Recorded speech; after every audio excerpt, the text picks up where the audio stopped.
그래서 우리에게 주시는 말씀은 구약의 말씀 열왕기 하 25장 27절로 끝절까지입니다. 구약 성경 607쪽이죠.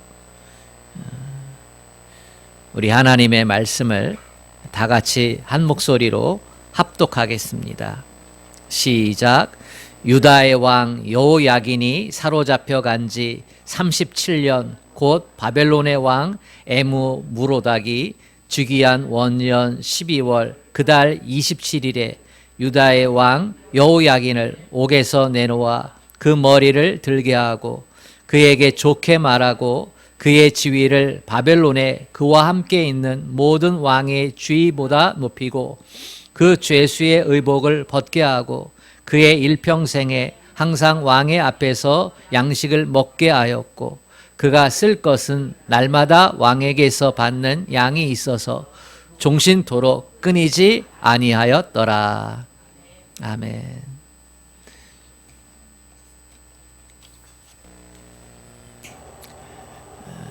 신령과 진정으로 예배하는 우리 모두에게 하나님께서 귀하고 복된 은혜를 주시기를 주님의 이름으로 축복합니다.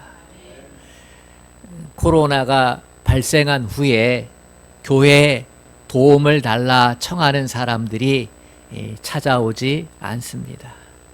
그전에는 한 달에 한두 번씩 이렇게 찾아오셨거든요. 코로나로 인해서 교회의 재정이 어려워져도 작은 도움의 손길은 드릴 수 있는데 왜 안 찾아올까 이런 생각을 해보았습니다.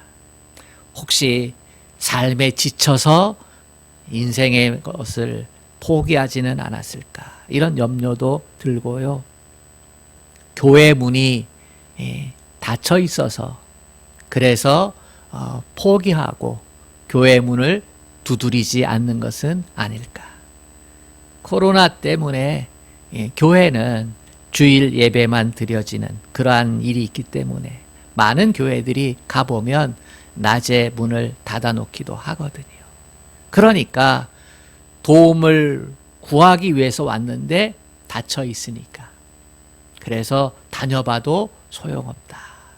이런 생각을 갖고 있는 건 아닐까. 또 하나는 희망의 끈을 놓아버린 것은 아닐까. 그런 생각입니다. 4년 전인가 5년 전인가 그의 첫 추위가 왔을 때에 한 70되어진 머리가 희끗희끗한 조금 빼싹 마른 어르신이 커다란 가방을 들고 저희 교회에 찾아온 적이 있습니다. 그 안에는 비누와 치약이 가득했지요. 그것을 팔아달라는 거예요.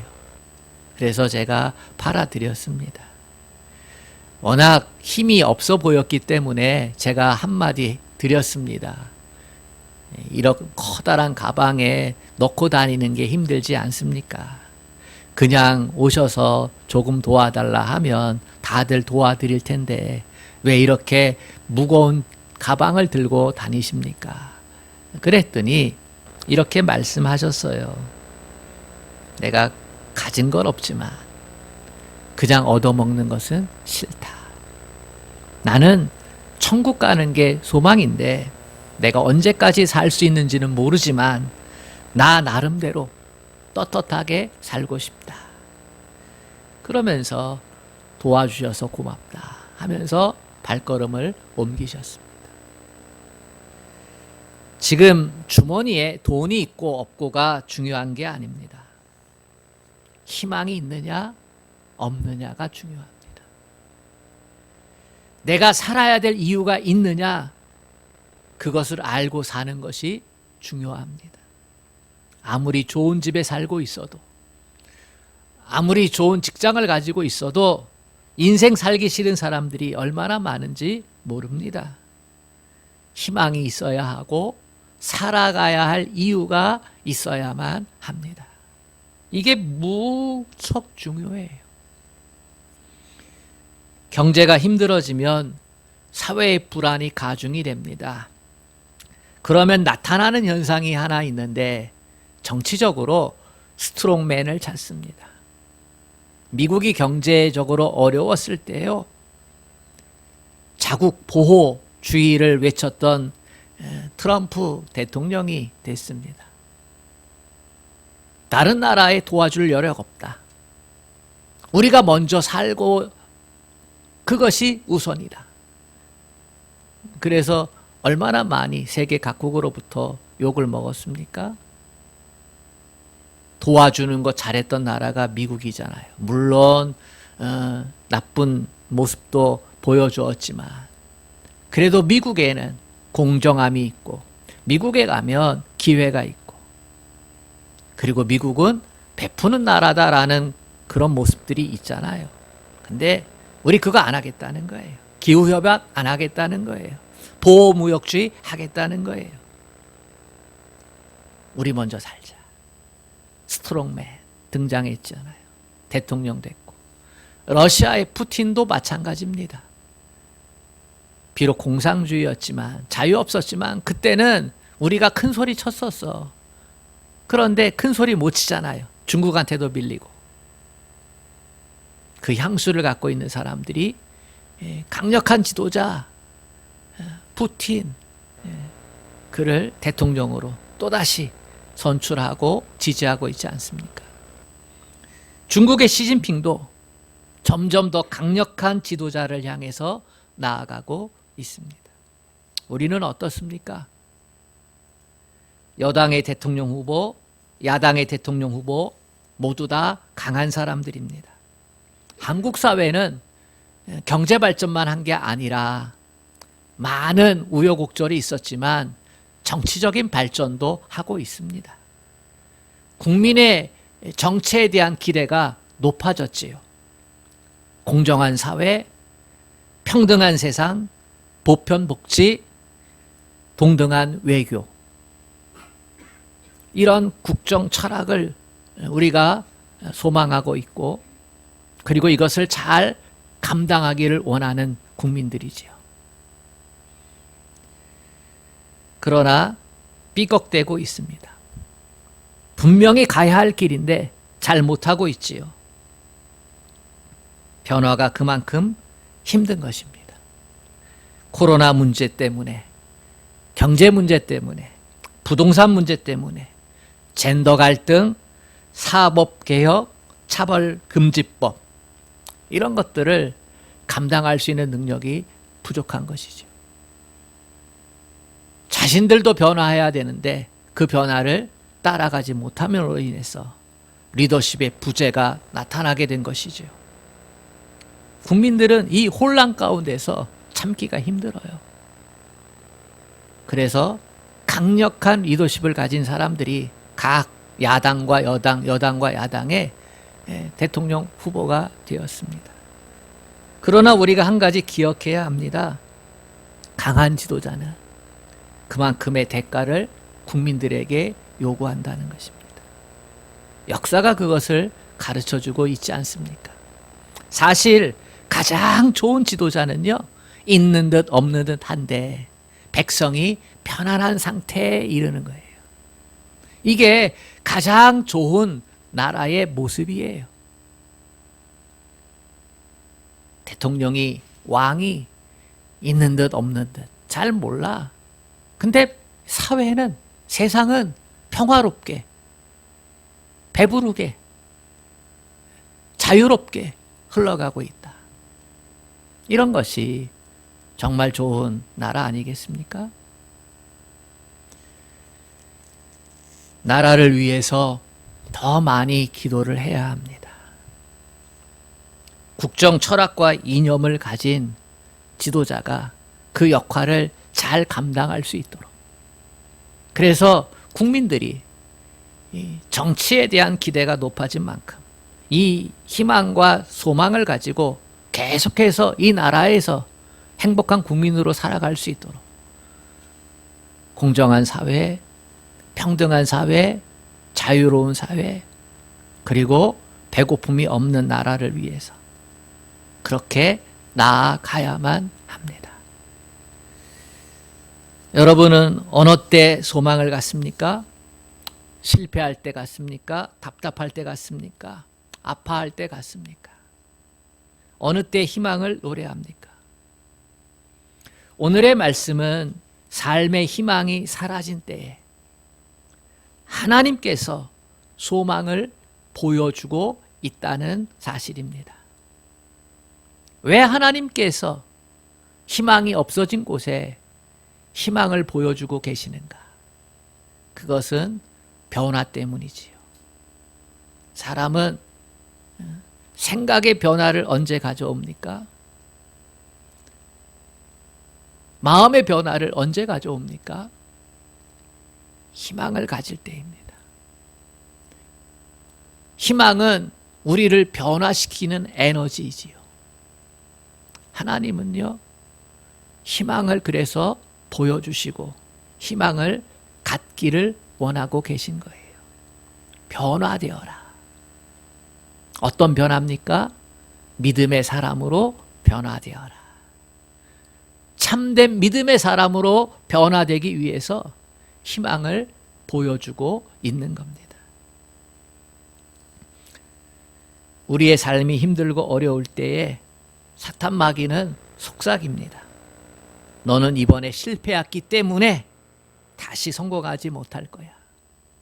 너는 절대 안 돼. 너는 반드시 실패할 거야. 너는 의지도 약하고 백도 없고 하고자 하는 일도 잘 안 됐고 이미 너는 낙인 찍혔어. 그러니까 끝이야. 라고 이렇게 속삭이지요. 우리는 믿음의 삶을 살면서 절대 반드시라고 하는 것을 부정적인 말에 앞에 두어서는 안 됩니다. 절대 희망 이런 건 괜찮아요. 근데 절대 안 돼. 이건 안 돼요. 이것은 사탄 마귀가 좋아하는 것이지 하나님이 우리에게 주시는 말씀은 아닙니다. 우리는 언제든지 이렇게 말해야 됩니다. 나는 소망합니다. 이것이 우리에게 있어야 합니다. 그런데 세상은, 우리의 환경은 나는 소망합니다. 이렇게 마음의 결심을 하게끔 그냥 내버려 두지 않습니다. 온갖 부정적인 말로, 온갖 부정적인 상황으로 우리를 몰고 가고 사로잡히게 만듭니다. 그래서 하나님께서는 우리에게 소망을 보여주시는 거예요. 생각을 바꾸고 마음을 바꿔라. 그렇게 만들어서 믿음을 주시고 그리고 믿음의 사람으로 살게 하시죠. 내게 능력 주시는 자 안에서 나는 모든 것을 할 수 있다. 이게 얼마나 귀하고 복된 말입니까? 사도 바울은 그렇게 우리에게 가르쳐주고 있습니다. 너희가 믿음 안에 있느냐? 하나님 안에서, 예수님 안에서 무엇이든지 할 수 있다. 아멘입니까? 오늘 본문이 소망의 하나님이심을 보여줍니다. 이스라엘의 역사 가운데 북이스라엘이 망하고 남유다가 망한 거 아시잖아요. 북이스라엘이 721년에 망했고 BC, 남유다가 586년에 멸망을 했습니다. 왜 멸망했습니까?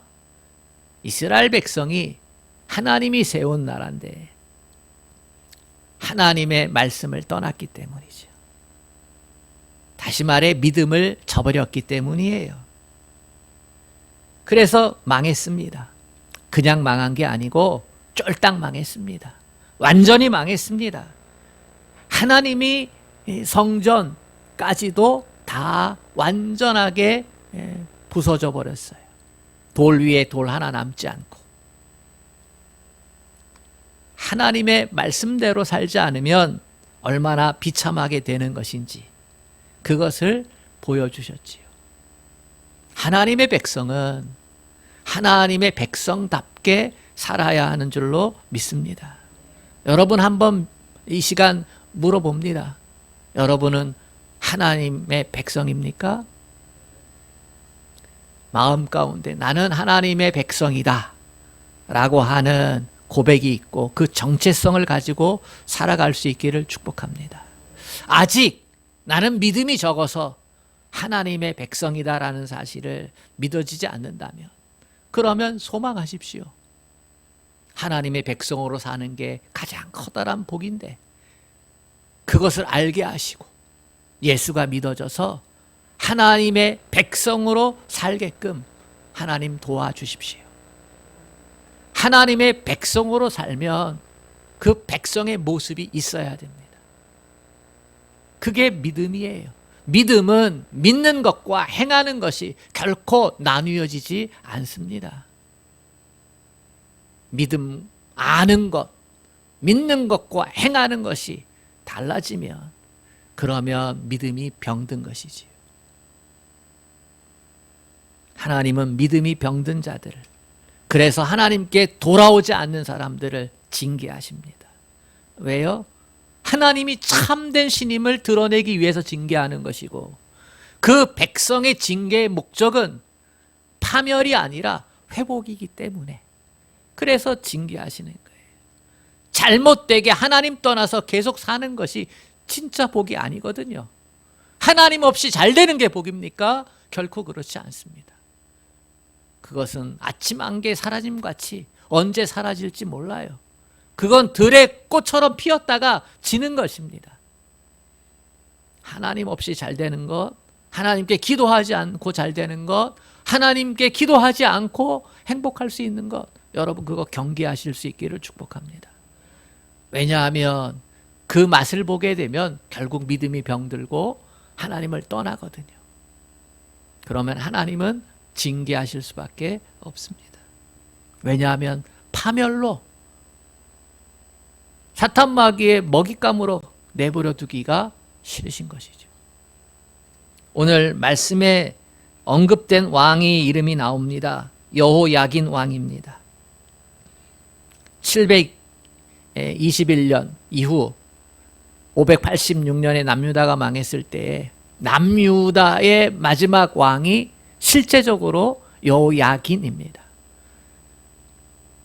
여호야긴은 18살의 왕이 되었는데, 왕이 된 지 3달 만에 바벨론의 느부갓네살 침공해가지고 포로로 잡아갔습니다.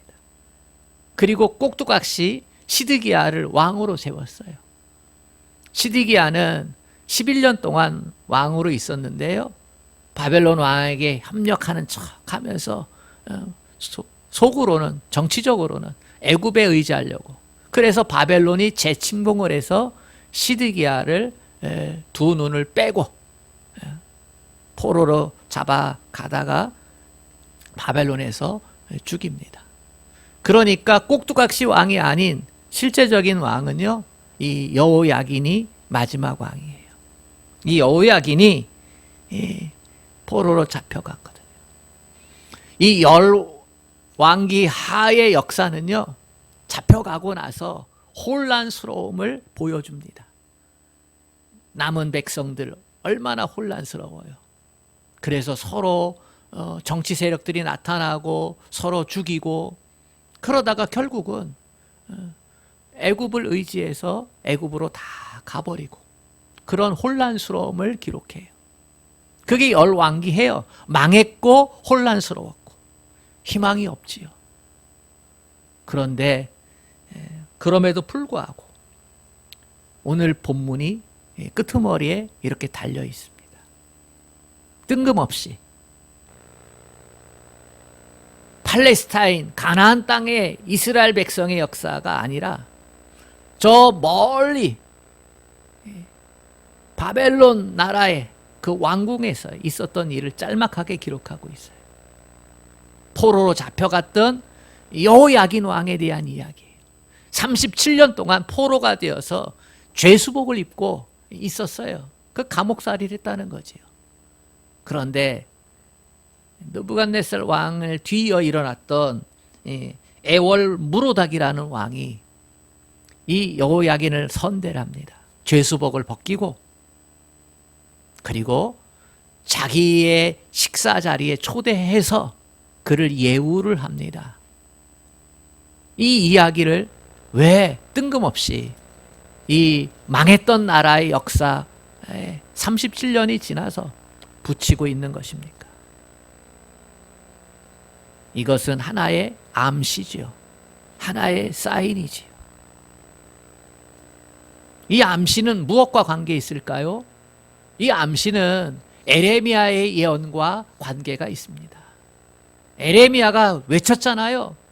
너희 병든 믿음 하나님께 회개하고 돌아오지 않으면 망한다. 망할 거야. 안 망하는 것 같지? 망해. 그의 예언대로 망했잖아요. 근데 에레미야의 예언은 망한다로 끝나지 않아요. 하나님은 반드시 망하게 만들 거야. 하지만 70년 후가 되면 회복시켜 줄 거야. 다윗 왕조의 마지막 왕인 여호야긴이 죄수복을 입은 지 37년 만에 죄수복을 벗고 왕의 식탁에 앉잖아요. 회복이 시작되었다는 것을 암시하고 있는 거예요. 여러분, 70년 후의 회복에 대한 말씀이죠. 70년은 두 세대의 시간이에요. 한 세대가 30년이다. 그지요? 그때도 그랬고 지금도 그래요. 우리 때도 한 세대가 30년이다. 보통 이렇게 얘기하잖아요. 그러니까 70년은 어찌 보면 두 세대가 넘는 시간이에요. 그만큼 회복이 오래 있다가 되어진다는 거죠. 이 말은 고통의 시간이, 절망의 시간이, 억압의 시간이, 노예의 시간이, 포로의 시간이 그만큼 길다는 거잖아요. 한 세대도 아니고 두 세대까지. 그런데 한 세대가 끝나고 37년이 되었을 때에 하나님은 여명의 시간을 준비하고 있었음을 보여주는 것이죠. 어디에요? 성경에서. 멸망했어요. 혼란스러워서 뿔뿔이 헤어졌어요. 그런데 어디서 하나님은 회복의 여명을 준비하세요? 저 멀리 바벨론이라고 하는 나라에서. 가나안 땅에서도 아니에요. 저 멀리 바벨론이라는 나라에서 37년 만에. 오늘의 말씀은 일종의 사인입니다. 희망을 보여주시는 하나님이 계시다는 사실. 여기서 우리가 간과해서는 안 될 것이 있습니다. 고난은 고난으로 끝내서는 안 된다는 것입니다. 우리에게 닥친 역경, 우리에게 닥친 고통, 힘든 사건들 있습니까? 그거를 고난이다, 역경이다, 그냥 하나의 사건, 인생에 없었으면 좋겠다라고 하는 사건, 그걸로 끝내지 마세요. 거기에 담긴 하나님의 계획이 있습니다. 하나님의 회복시키는 계획이 있습니다. 믿음의 사람으로 세우고자 하는 계획이 있습니다. 이 섭리가 있음을 알고 진정한 회복의 시간을 가져야만 합니다. 하나님께서 망해버린 역사의 끄트머리에 희망을 암시하듯 기록해 놓은 것은요, 회복하라는 거예요. 참된 회개의 시간을 가지라는 것입니다. 여러분, 믿음의 회복은 참된 회개 가운데 이루어집니다. 믿음을 갖게 되는 것도 회개의 시간을 통과해서입니다. 언제 우리가 예수님을 참된 구세주로 영접합니까? 나는 죄인입니다. 그래서 나는 구원자인 예수님 당신이 필요합니다. 이것을 알게 되었을 때입니다. 내가 죄인이라는 사실, 나는 구원이 필요한 존재입니다 라고 하는 사실을 깨닫지 못하면 예수님이 안 보입니다. 그냥 윤리선생, 도덕선생, 성인으로밖에 안 보입니다. 그러나 내가 죄인입니다. 나는 죄와 사망의 문제를 스스로 해결할 수 없습니다. 라고 하는 그 고백이 있을 때, 그 회개가 있을 때 예수님이 구원자로 고백이 됩니다. 그때 중생의 역사를 하나님은 허락해 주시는 줄로 믿습니다. 그래서 참된 회개에 구원의 은혜가 부어지는 것이죠. 믿음의 회복도 마찬가지입니다. 나는 믿음이 병들었습니다. 나는 하나님 중심으로 살지 못했습니다. 나는 말씀에 불순종했습니다. 나는 하나님과 세상 두 주인을 섬겼습니다. 나의 마음은 나누어져 있었습니다. 회개합니다. 돌이킵니다. 하나님 내게 새로운 은혜를 부어 주시옵소서. 진정한 회개는 변화에 민감하게 반응합니다. 말씀에 반응하게 됩니다. 삭개오가 예수님 만났잖아요. 예수님이 삭개오의 집에 갔을 때예요. 삭개오가 나는 죄인입니다. 사람 앞에서 그렇게 말한 적이 없어요. 주님 앞에서. 그 마음을 알고 있는 주님 앞에서 나는 죄인입니다. 내가 남의 것 토색한 거 있으면 4배로 갚겠습니다. 내 재산 절반을 가난한 자들에게 나눠주겠습니다. 참된 회개는요, 말씀에 반응을 하게 만듭니다. 온전한 믿음으로 나아가게끔 우리를 이끌어줍니다. 진정한 회개는 우리에게 소망으로 무장시키게 만들어줍니다. 하나님을 신뢰하기 때문에 하나님께 소망을 두는 것이죠.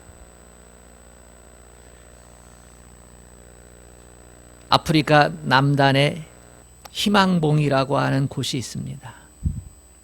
이곳은 대서양과 인도양이 만나는 곳이기 때문에 파도가 굉장히 셉니다. 그래서 여기서는 많은 배들이 파선을 했습니다. 그런데 그곳을 파선의 지대라고 이렇게 명명하지 않고 희망봉이라 이렇게 명명한 이유가 있습니다. 그것은 이 거친 파도 이곳만 통과하면 파도가 잔잔해져서 다시 안전한 항해를 할 수 있다.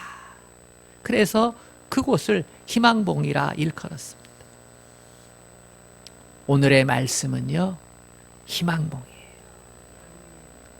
하나님께서 절망 가운데 있는 그들에게 37년이 지났을 때 희망봉을 딱하니 세워두신 거예요. 여호야긴이 죄수복을 벗고 왕의 자리에 참여하는 것을 보면서 이들은 무엇을 기억할까요? 아, 우리가 잘못해서 망했지만, 징계받았지만 하나님은 70년 후에 회복시키실 것이다 라고 하는 언약을 지키고 계시는구나. 그 언약을 지키기 위해서 우리에게 보여주시는구나. 이 소망 갖고 믿음 회복에 주목하면서 살아라. 이 메시지를 하나님이 주시고 있는 겁니다.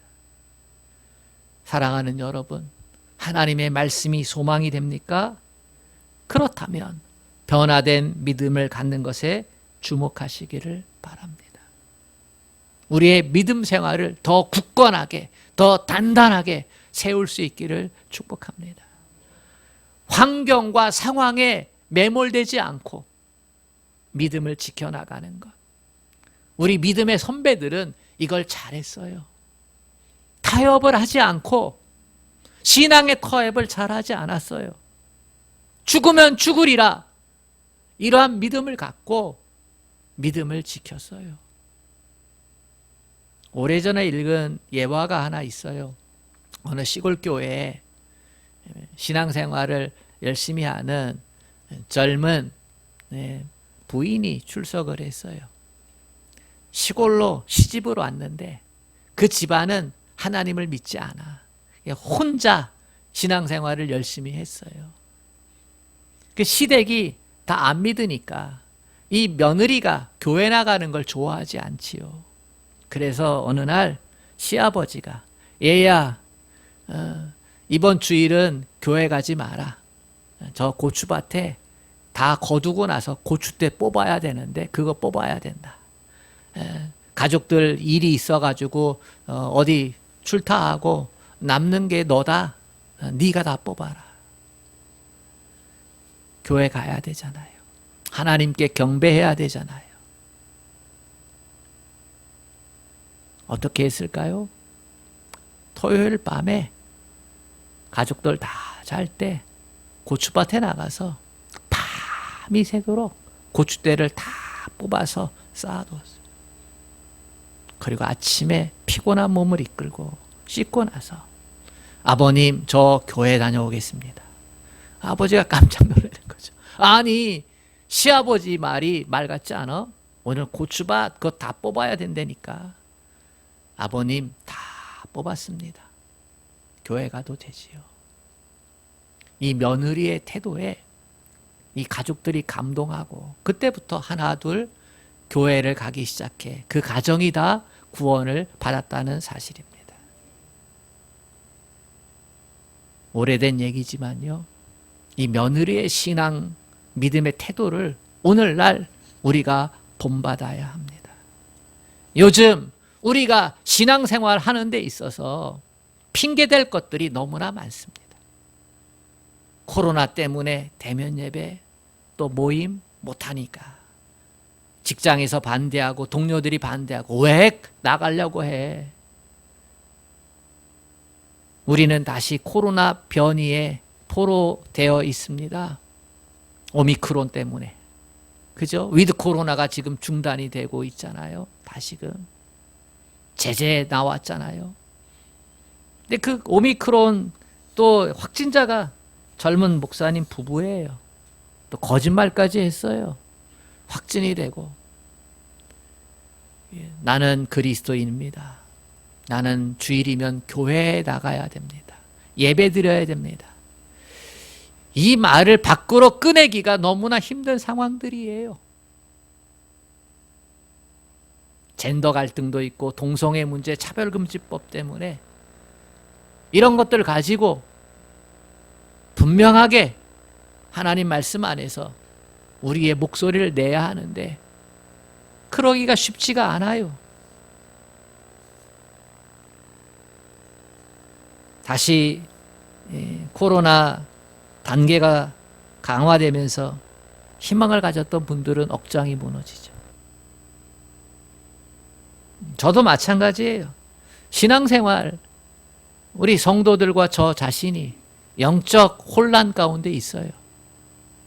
신앙생활은요, 예배, 말씀, 기도, 봉사, 교제, 전도, 이 6가지가 잘 균형을 맞춰야지 돼요. 그래야 우리의 믿음의 생활을 제대로 잘 하고 있어요. 그런데 이게 잘 안 되잖아요. 혼자서 말씀과 기도 생활이 잘 됩니까? 혼자서 예배 드리는 것 잘 됩니까? 익숙해졌어요. 편안함에 너무나. 그러니까 영적인 양식을, 영적인 에너지를, 하나님이 주시는 영적인 성령의 충만함들을 예전에는 70, 80, 90, 100까지 받았다면 지금은 연약해져서요. 스스로 자기 믿음 지키기에도 힘들어요. 더구나 교제도 어렵죠. 전도도 어렵죠. 봉사도 어렵죠. 봉사는 하나님의 사랑과 은혜에 대해서 감격해가지고 그래서 자발적으로 하는 거거든요. 하다 보면 하나님의 역사를 더 깨닫게 되고 믿음이 다시금 은혜가 재생산되어지는 장소가 전도의 장소, 교제의 장소, 그죠? 봉사의 자리인데 그게 현장 가운데서 안 되니까 성도들과 또 우리 교역자들도 믿음의 재생산이 잘 안 되는 거예요. 영적인 혼란만 가중되고. 그렇지 않습니까? 오늘의 말씀이 저와 여러분에게 희망봉의 역할이 되었으면 좋겠어요. 우리는 물론 더 좋은 백신과 치료제를 위해서 기도해야 됩니다. 하지만 한편으로는 동시에 하나님께 엎드려야 됩니다. 천지 만물을 창조하신 하나님, 이 역사의 주인공이신 하나님, 긍휼을 베풀어 주시고 이 땅을 고쳐 주시옵소서. 코로나 가운데 우리가 겸손을 되찾고 교만을 버리고 병든 신앙을 버리고, 코로나는 우리의 믿음을 진단하는 시간이에요. 저는 그렇게 생각합니다. 그래서 우리 자신들의 믿음을 더 정확하게, 더 꾸준하게 진단해야 됩니다. 끝날 때까지. 그래야 이 코로나의 시간이 우리에게 유익이 될 줄로 믿습니다. 고난은 고난으로 끝내지 말자 그랬잖아요. 이 고난 가운데서 우리의 믿음을 점검합시다. 예배와 말씀과 기도와 봉사와 섬김과 전도가 병들지 않았는지,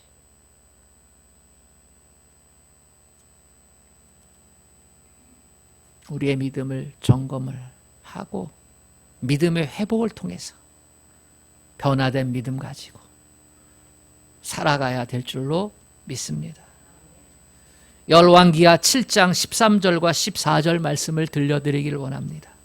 혹 내가 하늘을 닫고 비를 내리지 아니하거나, 혹 메뚜기들에게 토산을 먹게 하거나, 혹 전염병이 내 백성 가운데서 유행하게 될 때에 내 이름으로 일컫는 내 백성이 그들의 악한 길에서 떠나 스스로 낮추고 기도하여 내 얼굴을 찾으면 내가 하늘에서 듣고 그들의 죄를 사하고 그들의 땅을 고칠지라.